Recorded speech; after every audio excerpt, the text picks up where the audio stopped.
Everyone says cheating is the reason for broken marriages. But the truth is, in the modern world, cheating is not the cause. It's actually the effect, aftermath. Hold on. How is cheating not the cause? Of course it is.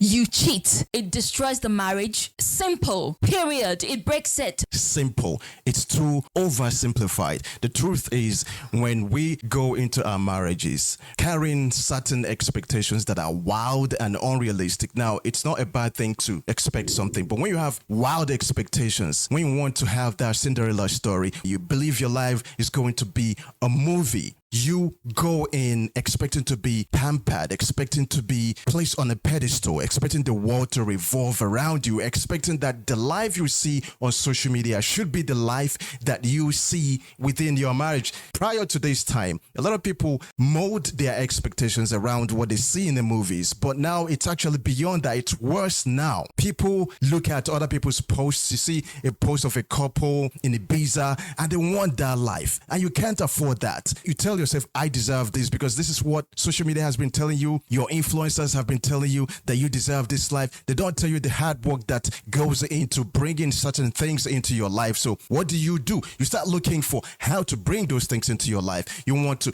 go and stop the gap, fill the gap, and that could lead you to stepping outside your marriage. And that's some temptation that everybody's not built to handle. And when that happens, that cheating breaks your marriage. And you take it back and you see that that is not what broke your marriage. What broke your marriage was the thing that fed you your expectations. Honey, if you have expectations, if you have issues, or there are gaps that need bridging, or there are things you're not getting that you feel like you deserve, some people go through that. We go through life feeling like we want more. We go through life wanting things we don't have. But that, not everyone goes stealing because they don't have that. So if you do not have all this, there are people who still work with what they have.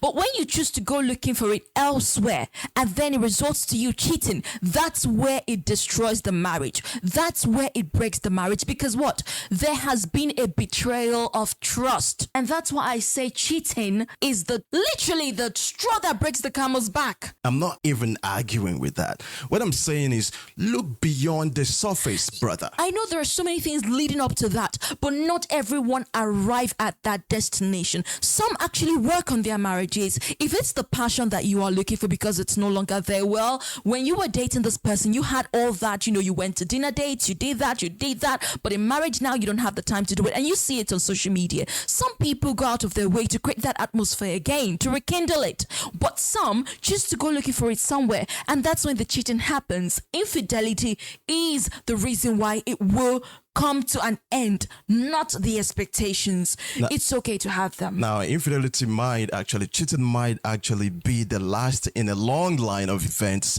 that lead to you breaking your marriage, but it's not the ultimate cause of your marriage breaking up. That's the point I am trying to make. It's like when you have a toothache, right? And you have a headache as well. The headache is not the cause of the pain you're having in your head. It's actually the toothache. You could take drugs, painkillers, all right, to take away the headache, but the toothache, until you solve that, you're always going to have headaches, brother. So the same thing applies to you going through what you're going through and then cheating and then saying that broken marriages are ultimately caused by infidelity. It's not true. There is something that feeds infidelity, the need that's unmet, the expectation that nobody can actually fulfill, that's so superficial, it can only exist in the imagination. And then when you look at social media, you see a lot of imaginary things, a lot of imaginary realities that people draw into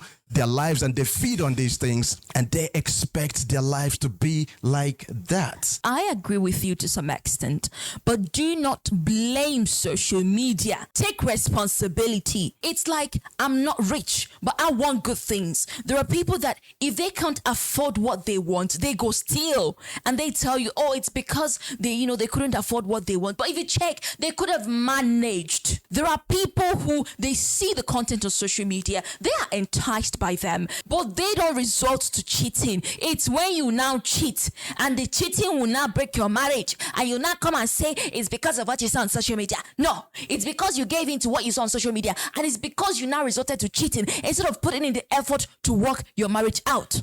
That's what I'm saying.